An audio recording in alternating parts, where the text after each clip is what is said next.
Thursday morning. Join the discussion. Next, a debate between the candidates for Washington State's 5th District seat in the U.S. House. Republican Conference Chair Cathy McMorris Rodgers faces Democrat Lisa Brown. We're live now from Walla Walla Community College. This debate courtesy of Northwest Public Broadcasting.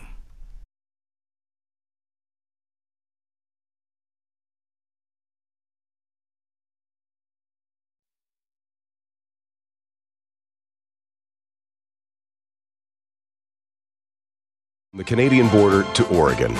Mountains, ranchland, the state's second largest city. Rolling wheat fields of the Palouse to the vineyards of Walla Walla. In all those places, the district's 700,000-plus residents will soon decide who represents them in Congress. A tight race that will help determine control of the U.S. House of Representatives. Tonight, a debate on issues of key importance between Republican Cathy McMorris Rodgers and Democrat Lisa Brown, presented by the Walla Walla Valley Chamber of Commerce and Northwest Public Broadcasting. Live from Walla Walla Community College, our moderator for tonight, Bertha Clayton. Good evening from the campus of Walla Walla Community College, and welcome to the fourth and final debate between Washington 5th Congressional District Representative Cathy McMorris Rodgers and her challenger, Lisa Brown. I'm Bertha Clayton, and I am moderating tonight's exciting debate. The Walla Walla Valley Chamber of Commerce is hosting this debate to highlight important issues within our valley and throughout eastern Washington, including women's issues, agriculture, and business. The Chamber is presenting tonight's debate with our broadcast partner, Northwest Public Broadcasting, a PBS and NPR member station based at the Edward R. Murrow College of Communication at Washington State University. The format of this debate consists of 4 rounds. After opening statements, I will begin by asking each candidate questions on themes important to our region. Answers will be limited to 1 minute each, with 30 seconds of rebuttal. In the second round, each candidate will respond to a question submitted by their opponent. In the third round, we will ask a question of each candidate based on topics selected by you. Each candidate will then deliver her closing statement. If you, the audience, would like to weigh in on what kind of question we ask in the final round, go to nwpb.org, where you can cast your vote. We'll ask a question based on what voters here in the 5th District choose. Again, weigh in at nwpb.org. Before we get to the questions, a little background about the candidates. First, the incumbent, Republican Congresswoman Cathy McMorris Rodgers. She grew up in Kettle Falls, Washington, and received her executive MBA from the University of Washington. She was first elected to Congress in 2004. Before that, she was a member of the state legislature. Cathy and her husband, Brian, have 3 children. Her challenger, Democrat Lisa Brown, grew up in Illinois and moved to Washington in 1980 to teach economics at Eastern Washington University. She previously served in the State House of Representatives and is a majority leader for the state Senate. She was most recently chancellor of WSU's Spokane campus. She has 1 son, and like her opponent, is married to a Brian. We'll see tonight if they have any more than that in common. In the interest of time, we ask that you hold your applause or other expressions of approval or disapproval, except for now, as we welcome the candidates on stage.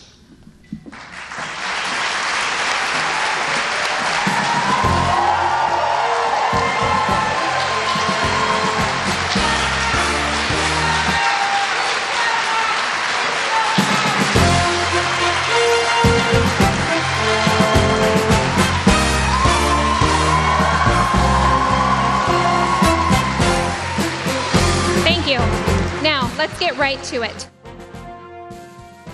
Each candidate will have 2 minutes to deliver an opening statement. We had a coin toss earlier to determine who would give their opening statement first.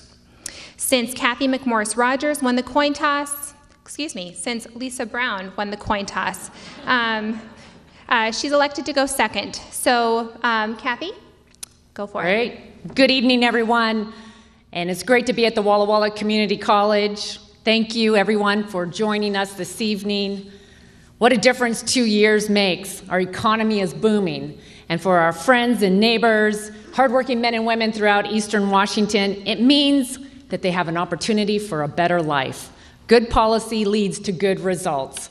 And I am encouraged that we are getting our veterans the care that they need. We have rebuilt the military. We're protecting the Columbia Snake River dams, which are the foundation of our economy. And isn't it great that we're making progress on healthy forest? Eastern Washington's story is one of hard work and perseverance. It's the story of my grandma's great-grandma who came out to the Northwest on the Oregon Trail. She headed out with her twin 2-year-old sons, fleeing an abusive husband in search of a better life. Lewis McMorris was one of the founders of Walla Walla, and I'm proud of that deep roots and that pioneering spirit, because in America, you're not defined by where you come from, but by who you can become. I've taken that same pioneering spirit with me to serve Eastern Washington in Congress, and I'm proud of a record of leadership and results on the issues that matter most to the people in Eastern Washington. I have led on important legislation, working in a bipartisan way to get results. I've led on the residency program, so we'll have doctors in rural and underserved areas. I was out at the VA today and met a couple of residencies who are now practicing at the VA, and we want to keep that going. I'm continuing to seek your support so that we can secure that bright future for our children and grandchildren. I don't want to go back to where we were. Let's keep the positive momentum going. I'm proud to have the endorsement of the Union Bulletin, the Farm Bureau, NFIB, 9 out of 10 sheriffs, 29 out of 30 county commissioners, the Chamber of Commerce, WACOPS, and many more. Thank you very much. Thank you. Lisa, you have 2 minutes to deliver your opening statement. Well, hello, Walla Walla, and thank you to the Chamber and the Community College for hosting. I got to visit the Water Center today and saw the people being prepared for jobs, as well as it was great to see that it's named after Representative Bill Grant, someone that I admired very much and served with in the legislature. I'd like to take a little bit of his spirit with me to Congress, because he came up with the motto, working together for one Washington, and we need a Congress that's working together for one America, especially now in this bitterly divided political environment. I'm running for Congress to be an independent leader, to do what I've always done, work with Republicans and Democrats, business leaders and educators, and get things done for Eastern Washington, from water projects to roads and bridges to our new medical school at WSU. And we need new leadership in Congress right now and in Eastern Washington, because sadly, after 14 years, my opponent is increasingly out of touch with what really matters to us. Instead of running on her record, she's running away from her record on health care and putting her party's needs above ours. Congress is broken right now. She's the leader of a Congress that has blown a huge hole in the budget, not dealt with health care or immigration, and even left town without a farm bill. We can do better. I want to go to Congress and work with our farmers, veterans, students, seniors, and defend our health care. Work for solutions, not just talking points. Eastern Washington deserves an advocate that has more for getting things done than simply standing up for party priorities. It would be an honor for me to serve you in Congress, and I'm asking for your vote this evening. Thank you. We begin our debate tonight with the economy. The U.S. is currently experiencing robust economic growth. Locally, unemployment is at a 28-year low, and consumer spending is ticking up. However, the federal deficit is also growing by 17% this past year, and trade agreements with our long-term trading partners are undergoing significant changes. The first question to you, Lisa, what do you see as the direction of this economic growth, and what actions has the current Congress taken that you consider to be beneficial or harmful to sustainable economic growth? You have 60 seconds. Thanks. I'm glad we're starting with the economy. We really have more than one economy in Eastern Washington. We have Northeast Washington's natural resource-based economy, a health science economy in Spokane, and an agricultural economy here in Southeast Washington. Unfortunately, this Congress has acted irresponsibly. As I mentioned, doubling the national debt in 2 years. We need leadership that knows fiscal responsibility. My economic priorities are clear. I believe in education and infrastructure as a way to really grow the economy. Education is important from early learning all the way through the kind of career and workforce education I witnessed today, all the way to medical schools. And imagine if we had a Congress that was investing in infrastructure like high-speed internet for Eastern Washington instead of tax cuts that have mainly benefited the wealthy. Thank you. 30-second rebuttal, Cathy. 2 years ago, we were being told that we couldn't do any better, that this was the new normal. And this Congress has prioritized getting our economy growing because it is important to tackling the debt. It's also important that's the way that we make sure that people have opportunities, because the job is the opportunity. We have 12,000 new jobs today, this year, in Eastern Washington. The wages have increased in all 10 of the counties from 3% to 9%. That means people have more opportunities because they have an opportunity for a job. Thank you. Your question. Trade officials in President Trump's administration have suggested that those hurt by tariffs, including farmers, winemakers, and manufacturers in our valley, are going to have to, quote, weather the storm, unquote, of these so-called trade wars. What would you say to a local farmer who is potentially at risk of losing business because of a breakdown in international trade policy? Trade is very important to Eastern Washington, to Washington State. Agriculture is our #1 industry. We export 90% of the wheat that we grow in Eastern Washington, so this is very important. I have opposed President Trump's across-the-board tariffs. I believe that we need trade agreements. We need to be moving towards actually getting these trade agreements in place, and I'm encouraged that we have the trade agreement with Mexico, the trade agreement with Canada, and there will be more trade agreements coming. I have said from the beginning that we need to modernize our trade agreements, and we need to do it with farmers in mind. And I had the Secretary of Agriculture come to Eastern Washington, Sonny Perdue, so that I could take him to Pullman, to Colfax, meet with farmers, hear from farmers firsthand. I invited the chairman of the Agriculture Committee because I want them to hear from farmers and make sure that we are leading with farmers in mind as we move forward. Thank you. Your rebuttal. Well, the tariff and trade war is the biggest threat we face. And it's not enough to be disappointed or to oppose in words the actions of the administration. Congress has the ability constitutionally to stand up and take on this matter, and that's what they should do. I'd like to serve on the Agriculture Committee. There's no one right now, Democrat or Republican, serving from Washington, Oregon, Idaho, or Montana. And we also need a farm bill. We move on to agriculture.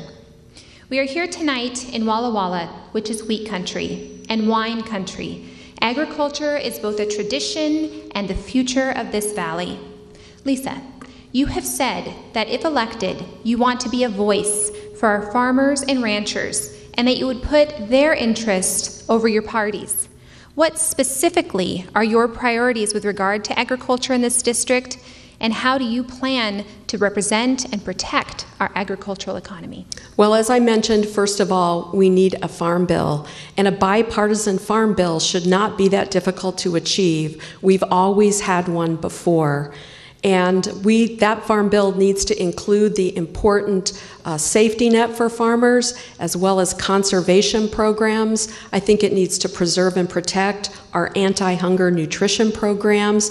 And we need research Went on field tours with WSU and research on falling numbers problems and other problems related to climate that is affecting our farm economy is something that we could be a national leader on with a significant investment in agricultural research. And as I mentioned before, serving on the Agricultural Committee, I would work with other members of Congress, Democrat and Republican, especially in the Northwest, given the importance of trade to our economy.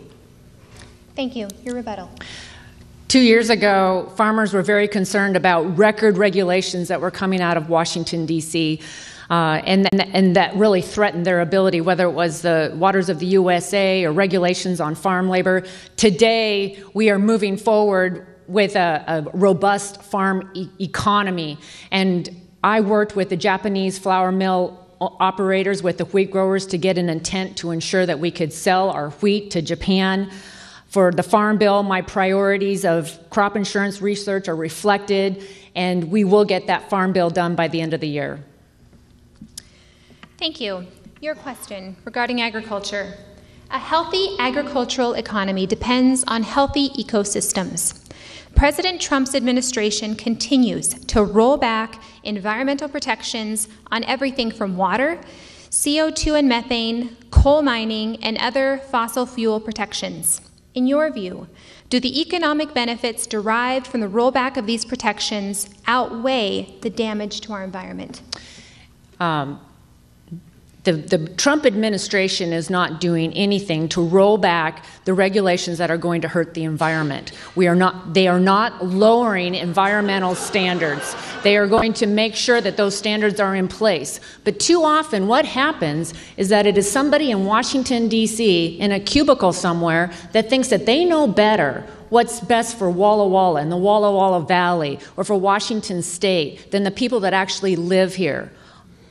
We absolutely agree. We must have clean air and clean water, but it can be done locally better. The Walla Walla Way, what this community has done with the Walla Walla watershed is a really model for the rest of the country, and it's diverse stakeholders coming together to decide what is best. How do we needs of not just pushing paperwork to satisfy some bureaucrat in Washington, D.C. Thank you. Your rebuttal. The Trump administration is rolling back protections on clean water and is rolling back the Clean Power Plan.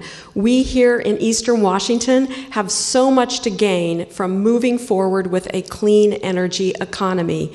It will be, and we have it, water, solar, wind power. We can help lead the way in the country, and instead we have a Congress that isn't understanding the threat that is posed by this return to a doubling down on a fossil fuel-based economy.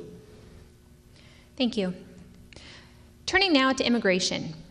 It's interesting that neither of you talk at any length about immigration on your websites. Yet immigration is one of the most polarizing and deeply personal issues in politics right now. Immigration is also vital to our local economy and ingrained in our history and social fabric. Lisa, Democrats have been accused of wanting open borders, Republicans of wanting a border wall. It would seem that the truth and the solution lie somewhere in the middle. What would you need to see in an immigration reform bill to vote yes? Well, first of all, immigration is a really important part of our American values. And what's happening at the border, separating children and parents, is immoral. And this is one of those cases where we need a Congress that would stand up and hold the administration accountable. Specifically, We need a path forward for dreamers. The rug was pulled out from under them over a year ago, and there's no reason, understanding that there are votes in Congress to pass it today, that hasn't happened already. Here in Eastern Washington, we particularly need a reform of the guest worker program, which isn't working for agricultural employers and isn't working for guest workers either.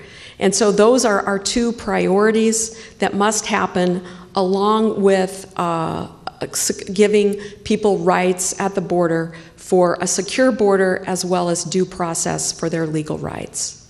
Thank you. Your rebuttal. We are a land of immigrants. We celebrate that we come from all over the world to pursue the opportunities this country has to offer. Both parties have failed to deliver a bill to fix a broken immigration system. This year, I negotiated and was helpful in bringing a bill to the floor that would provide certainty to DACA, would introduce a merit-based visa, which I believe is part of the solution, so that those that are in school or are working, or that they can have some confidence that they can be here and then become a longer-term, get a longer-term visa. Thank you. Cathy, your question regarding immigration. Last year, President Trump's administration ended the DACA program.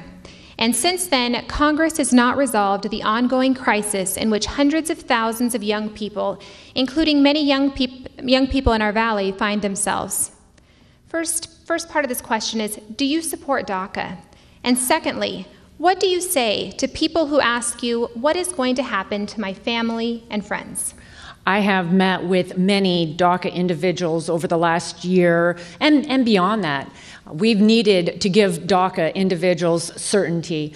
And I've negotiated legislation, voted on legislation to give DACA the certainty, because many came here no fault of their own, and they need to have that certainty.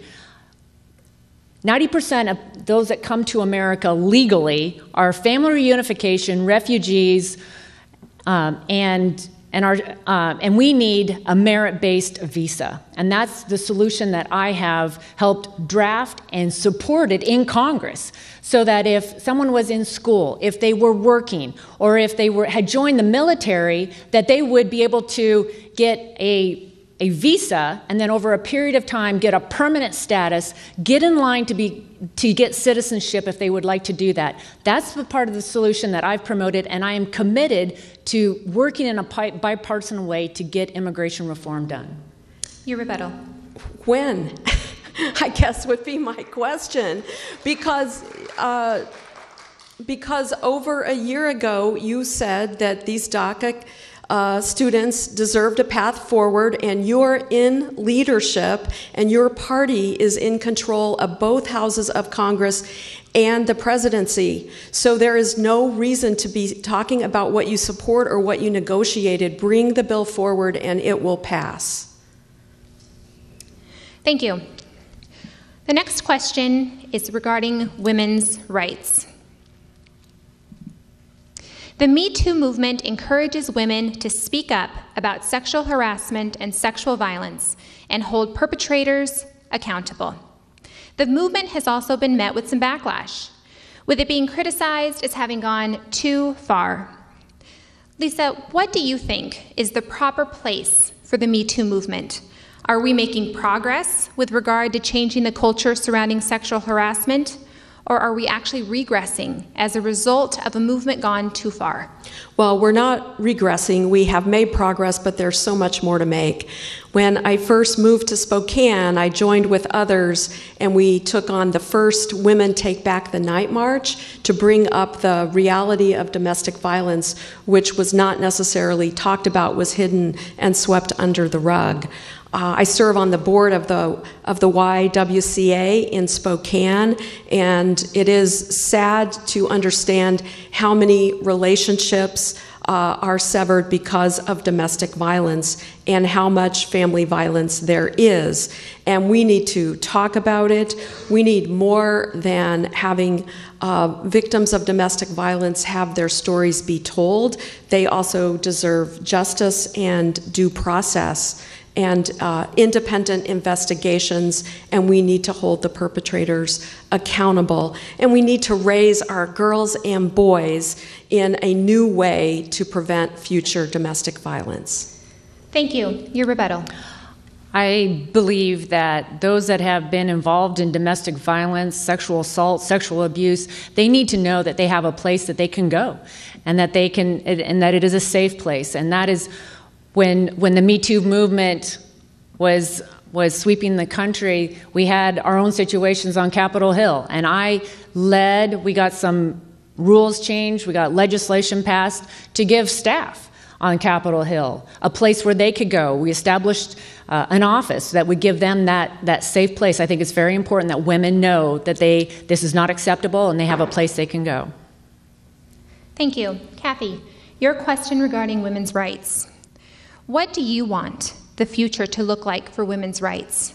And what are you doing to advance that vision? Well, I grew up on a farm. I never imagined I would one day be serving in Congress. I was the 200th woman ever elected to serve in the United States House of Representatives out of nearly 11,000 who have had the honor of serving.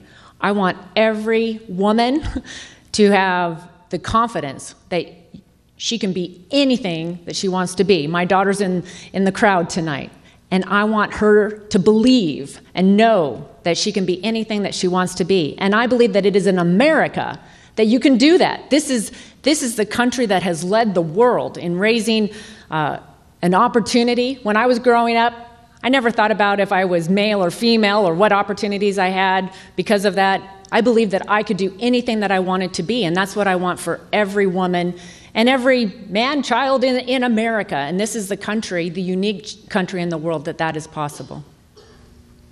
Lisa, your rebuttal. There's a big contrast here. We, women deserve to have more than confidence. We need to be in control of our own reproductive health care choices, which is something my opponent opposes. She has also voted to weaken the Violence Against Women Act and against the Equal Pay Act for women. So we want more women leaders in Congress, and it's great that's 2 women leaders running here tonight, but we need women leaders who stand up for women's rights. Just a quick reminder to the audience, please do not applaud. If you'd like to weigh in on a topic, we'll ask at the end, go to nwpb.org to cast your vote. We move on now to education. The Walla Walla Valley is home to 3 very fine colleges: Whitman College, Walla Walla Community College, and Walla Walla University. Thousands of students and college grads live here too, many of whom are carrying substantial student loan debt as they start their careers. Lisa, you have said that one of your top priorities in Congress would be, quote, addressing the student loan crisis and providing relief to college students, unquote. What do you believe is the role of the federal government in supporting low-income students in accessing higher education? Well, first of all, thank you. I've been to all 3 of those campuses and met with students and faculty, and we do have a strength in Eastern Washington of the diverse and the large number of higher education institutions we have. And that's something that is very near and dear to me, having taught at Eastern and Gonzaga, and of course, my most recent work at WSU Spokane. We need a federal government that will invest in education. When I went to school, Pell Grants covered the full cost of tuition. They don't anymore, so we could certainly invest more. But we also need a Congress that will allow students to refinance their debt, that will allow students to have relief when they are doing public service. My opponent has voted both to cut Pell Grants and to raise the interest rate cap on student loans. That's the wrong direction. Thank you. Your rebuttal, Cathy. Okay. Well, Lisa doesn't always get the facts quite right. The Pell Grants, thanks to legislation that was passed this year are now year-round, recognizing that not everyone is a traditional student. We've raised the commitment that the federal government has made to Pell Grants to now 6,100. It is a record level. And for someone who talks about prioritizing education, when she was Senate Majority Leader, actually the state commitment to education was cut. Since I've been in Congress, I've prioritized the Perkins loan for first-generation students and have voted. I didn't just negotiate, but voted on legislation for DACA students also. Thank you. Cathy, your question regarding education. The federal Perkins loan extension bill that you co-sponsored in 2017 seeks to temporarily extend the federal student loan program. The bill faces an uncertain future, and the program will expire next year unless it passes. Two-part question. If it fails, what will happen? And secondly, what specific steps would you take to protect students with existing loans and to create opportunities for needy students to receive federal financial aid? As someone that is the first in my family to graduate from college, as someone who just last year finished paying off my student loans after I went back to school to get my executive MBA through the University of Washington, I understand firsthand the challenges as well as the importance of an education. I believe that education is the best investment that you can make in yourself. And for first-generation students, that needs to continue to be our priority. The large majority of jobs in the future are going to require some kind of post-secondary training or education or workforce program, and they need to be affordable. Since I was first elected to Congress, I have prioritized the Perkins loan. And this is a program that is for first-generation students, low-income students, and it's a very important program. And I have long been a supporter of it, and I will continue to be a supporter of it. Thank you. Your rebuttal. So again, it's important that things pass, not just that you be supporters of them. And so that applies to the Perkins loan. Loan debt, and it applies to continuing programs that give students the ability to take a pause in paying their student loans when they're doing public service. And at the state level, we created a program that can provide up to 2 years of financing of post-secondary education, a scholarship for students that starts in middle school. We move now to politics in general. We seem to be experiencing a breakdown in civil political process and discourse, which at times brings into question our government's ability to function and to solve problems. Lisa, what will it take to restore Congress's ability to govern in a civil, bipartisan manner, and how will you individually put the people of the 5th District over party interests if you are met with resistance from within your own party? I think we need reform in Congress. I think special interests and dark money have taken over the agenda and made members of Congress less responsive to the needs of their district. And so I would like to start with a reform agenda that reforms campaign finance and strengthens our confidence in our election system.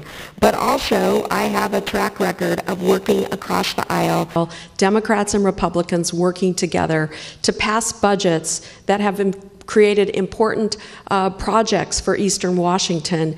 And there's no secret formula to that. You do it by making a commitment to work with both sides to get things done.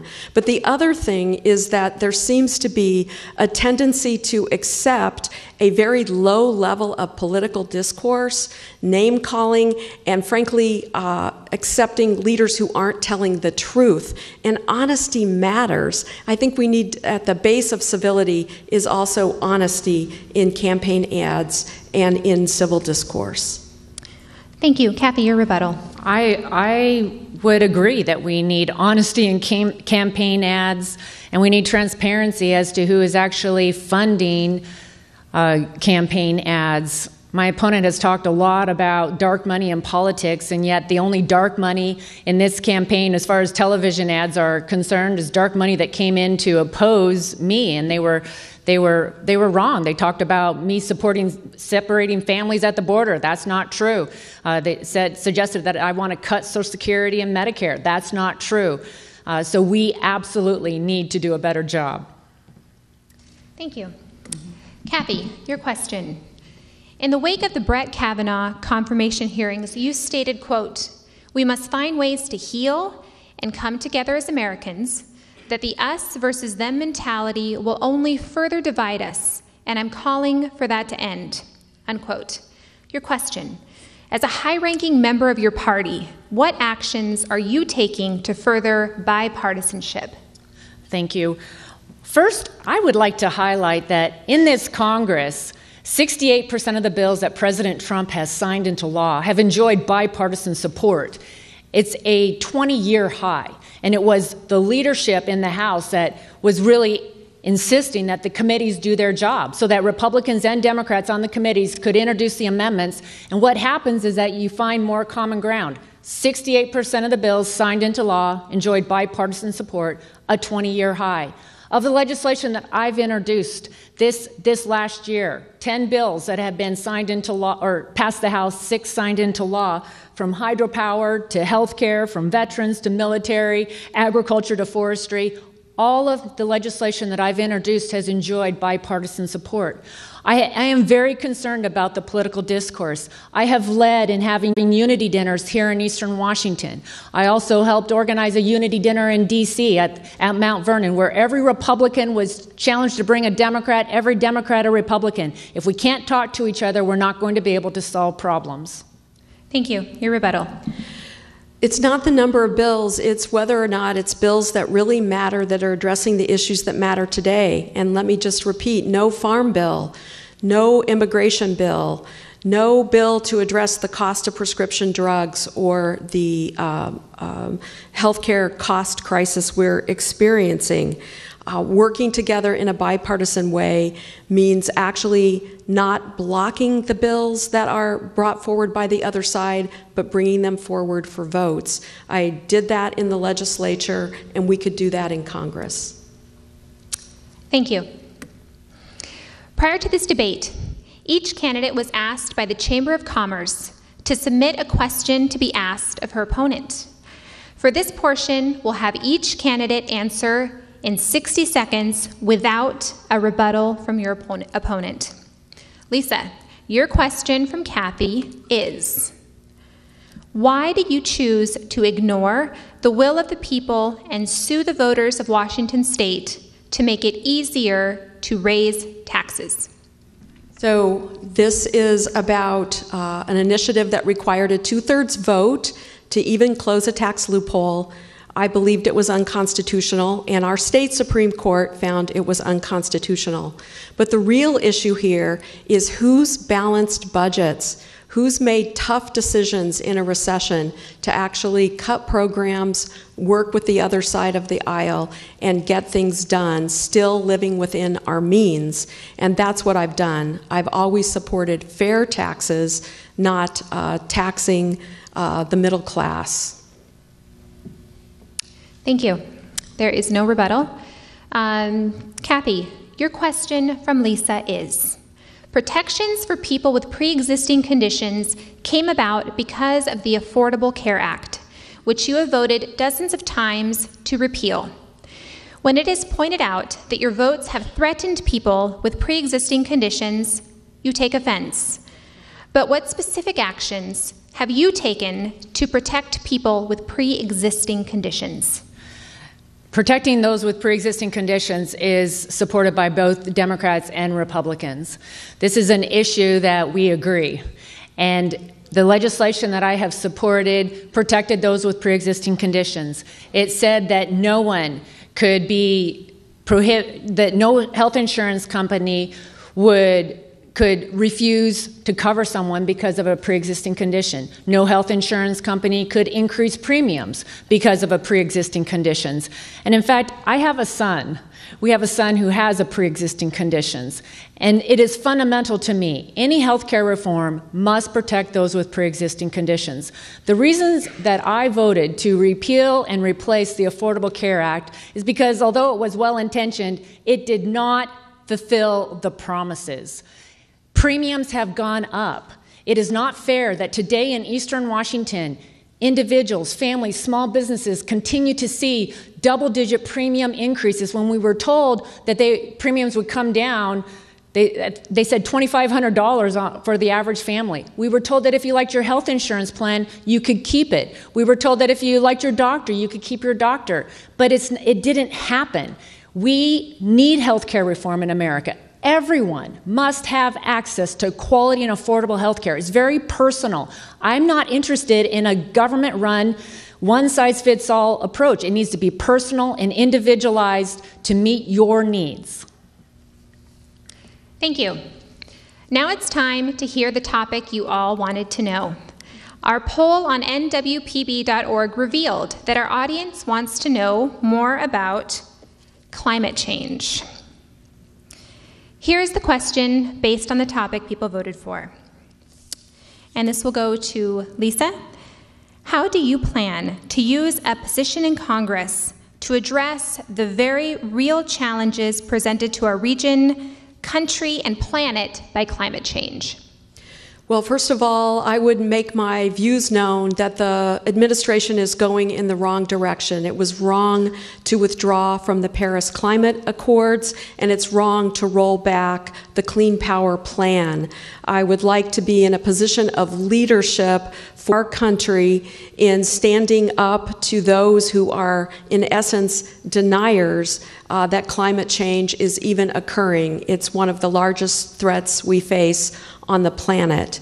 And here in Eastern Washington, that will be a win for us, not only because we'll be doing the right thing for future generations, but because it will benefit our economy as well.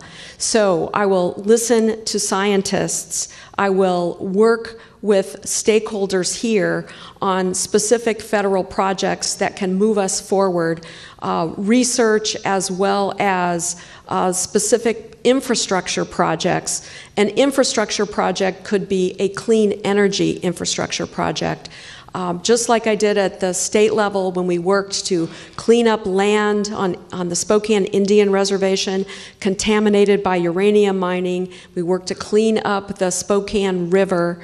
Those are the kinds of actions we need to take, and we definitely need a Congress right now that understands the threat we're facing and is willing to work for solutions, not just special interests.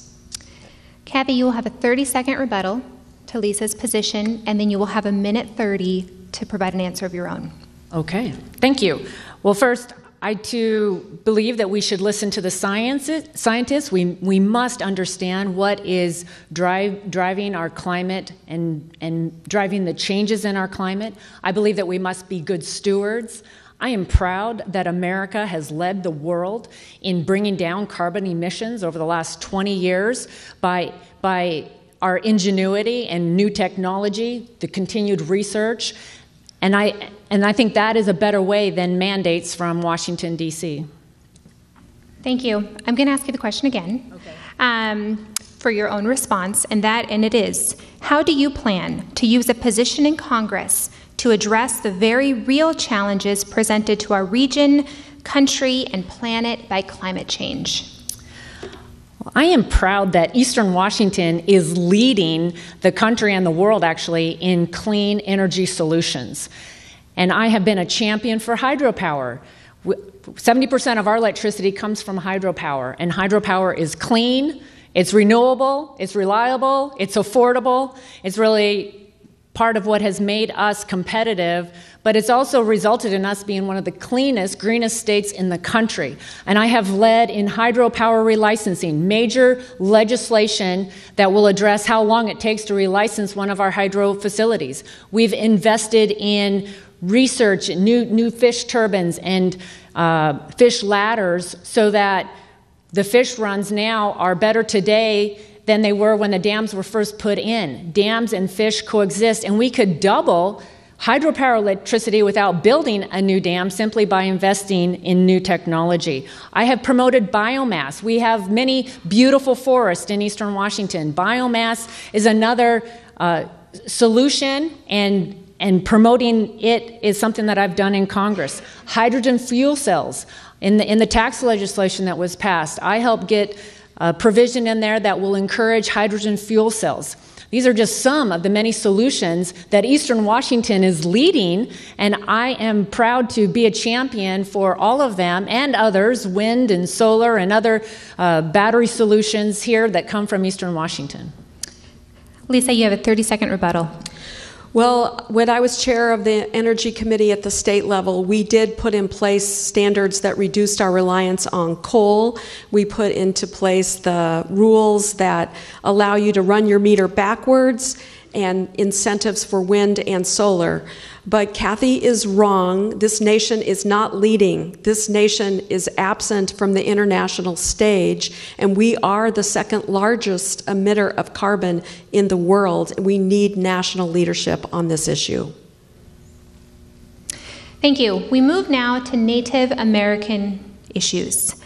For this question, you each will get 90 seconds to respond and a 30-second rebuttal to the other. Starting with you, Lisa. For many people, their only exposure to Native communities may be through inaccurate media portrayals or controversies like sports team mascots. Here in Eastern Washington and the Northwest, Native Americans have deep, proud, and important roots. How will you advocate for the interests of Native communities and Trump if he were standing next to you using Pocahontas as a derogatory term for a political opponent, as he has done many times? First of all, I appreciate and deeply respect the significance of our relationship with our Native tribes. And I'm proud to be endorsed by the Spokane tribe and to have held town hall meetings during this campaign on both the Spokane tribe and the Colville tribe, and have met also with the Nez Perce and the Kalispel. There's a special, unique government-to-government relationship, and that needs to be respected when it comes both to the natural resource issues that tribes are involved in, but really other issues as well. My opponent voted to weaken the Violence Against Women Act, specifically to weaken the protections that Native women would have on tribal land, and this is a step in the wrong direction. So if I were standing next to the president, I would make it clear that the type of name-calling that he uses to describe his opponents is unacceptable in a leader, and we need to do better, and we certainly can do better. I'm also proud of the work my husband has done for Native law, and his mother is a descendant of the Blackfeet. Now, a full 90 seconds to you on this question. I'll repeat it. For many people, their only exposure to Native communities may be through inaccurate media portrayals or controversies like sport team mascots. Here in Eastern Washington and the Northwest, Native Americans have deep, proud, and important roots.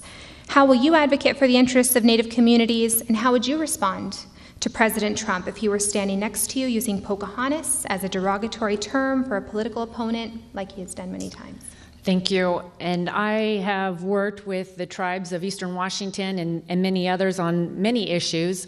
On the Violence Against Women Act, Lisa doesn't have it quite right. I supported the current policy. I supported the legislation that is current law, the Violence Against Women Act that President Obama signed. I'm pushing my colleagues right now. We did get an extension of that law until the end of the year, and have been working in a bipartisan way with my colleagues, with friends that I have, relationships I have developed with some other women on the Democrat side of the aisle to negotiate, to urge our colleagues, push our colleagues to get an agreement in place as soon as possible, because we need that.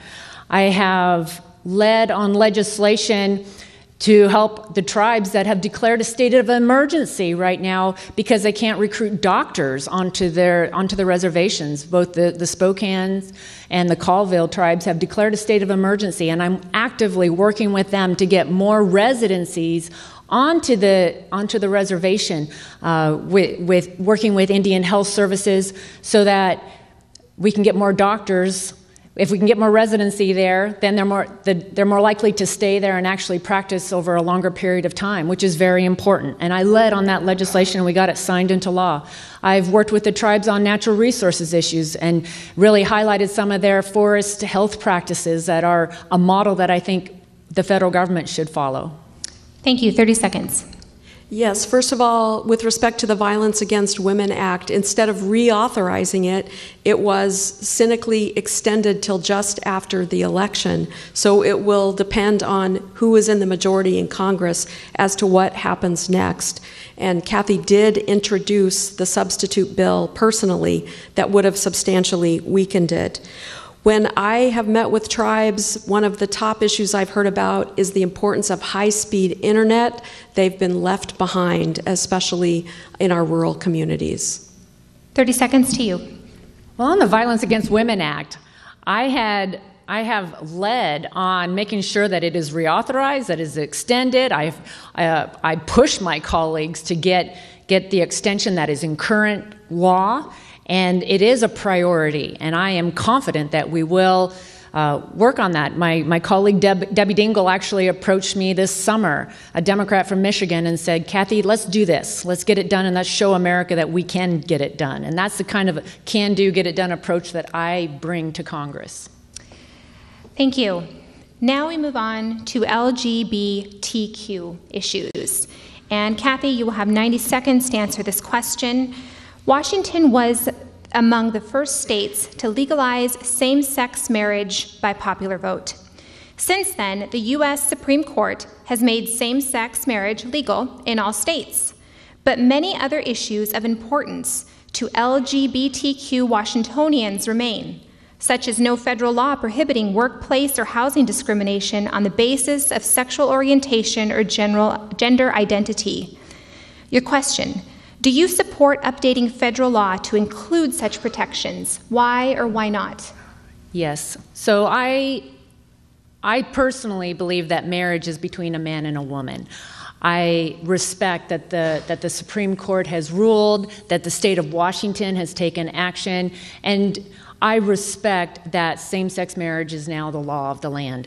As far as updating the laws, I have met with some faith-based groups. I've met with other groups that are looking at what needs to be updated in the law, and I'm open to looking at that because I believe everyone needs to have confidence that they are protected under the law. We are a nation of laws. America believes in the rule of law, in equal protection under the law, and that needs to apply to everyone.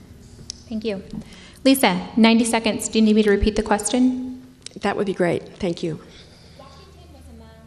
States to legalize same-sex marriage by popular vote. Since then, the U.S. Supreme Court has made same-sex marriage legal in all states, but many other issues of importance to LGBTQ Washingtonians remain, such as no federal law prohibiting workplace or housing discrimination on the basis of sexual orientation or gender identity. Do you support updating federal law to include such protections? Why or why not? I absolutely support total equality for our LGBT residents here in our country, and in the state legislature voted to ban discrimination based on sexual orientation my first year in the legislature in 1993, and was a leader in moving us towards full marriage equality, which I believe we should have at the national level as well. I think it's clear from what my opponent has stated that if the Trump administration starts to roll back protections or rules that are currently in place for our LGBT citizens, that she will not stand up to the Trump administration on that. And I think that's very unfortunate because people have bravely and courageously come forward to talk about who they are. And their freedom to do that without harassment or fear of intimidation or discrimination is something that is very central to our basic Constitution. And I believe that we would not have those protections today had they not courageously stood up and told their stories. People like my own sister. And so I will fight for them in Congress, and we need a member of Congress who will stand up for them. Cathy, 30-second rebuttal to you. I'm fine, thanks. You have another 30 seconds if you'd like to add anything. I think I said it. Thanks. Great. We move on now to dams and salmon.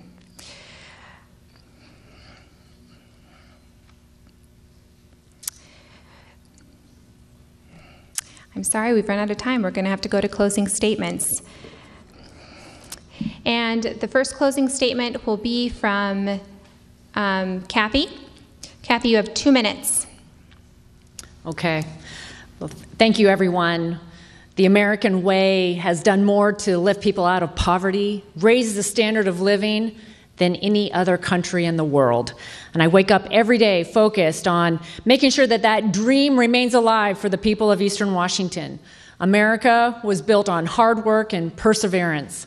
America is the greatest experiment in self-governance that the world has ever known. And I'm proud of my record of leadership and results on the issues that matter most to the people of Eastern Washington, whether it is getting doctors in the rural and underserved areas, protecting the Columbia Snake River dams, on hydropower, on forestry, on our military, on veterans. I have committed to working across the aisle, keeping the people of Eastern Washington first. At this time in Eastern Washington, we're celebrating 12,000 new jobs this year. The wages have increased in all 10 of the counties that I represent, anywhere from 3 to 9%. Hope and optimism is at a 20-year high, and what a change from just 2 years ago. When I put my kids to bed at night, I'm not thinking about House Bill such and such or Omnibus so-and-so. What I'm thinking about is their future. And it is my heart's desire to ensure that we will have good jobs, healthy families, safe communities in the years ahead. Let's not go back. Let's keep striving to a more positive, bright future. Yes, we face challenges, but I am willing to continue to represent this area in the way that I always have, to listen, to hear your concerns, and then to work to get results. I'm Cathy McMorris Rodgers. I humbly ask for your vote, encourage everyone to vote come November 6th, and just thank you for the honor of representing you.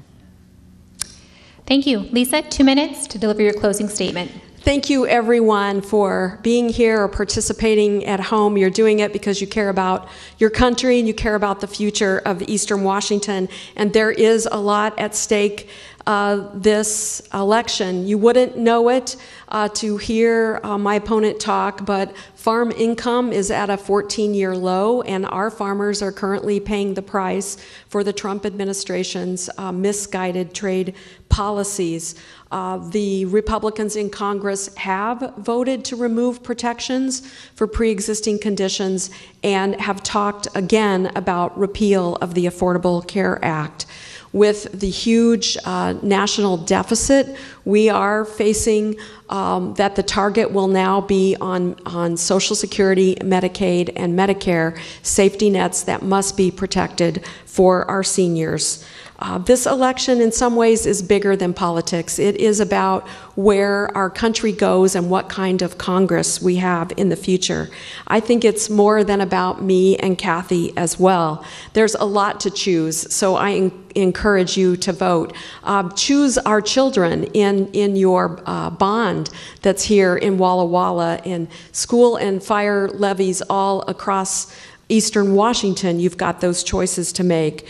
What I hear from people as I travel through the 10 counties is that they are disappointed in a Congress that has become paralyzed by partisanship and special interest, and that too many members of Congress are following their party blindly rather than representing their district. In Congress, I will work for you. I'll do what I've always done. I'll continue to live here, listen to you, work with people on all sides. I'll protect our health care. I will work for education for our students. And I will not just deliver talking points for my party, but I will work to get things done. Thank you to Cathy McMorris Rodgers and Lisa Brown for being here. That concludes tonight's debate. Thank you to our audience this evening, to our hosts at Walla Walla Community College, and to the main sponsor tonight, the Walla Walla Valley Chamber of Commerce. Thank you also to Northwest Public Broadcasting for producing and airing tonight's debate. You can watch it again at nwpb.org. Finally, Washington voters, ballots have been sent in the mail. They must be received by November 6th. Get out and vote. Every vote matters. I'm Bertha Clayton. Good night from Walla Walla.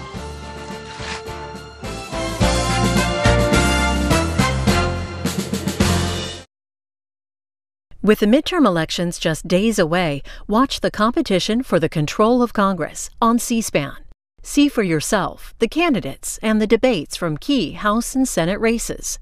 Make C-SPAN your primary source for campaign 2018.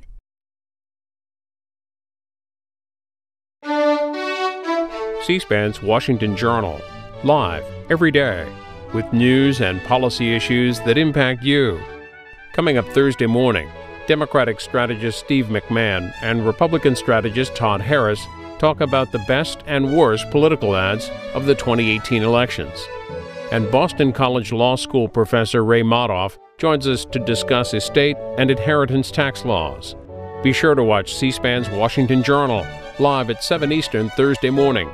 Join the discussion.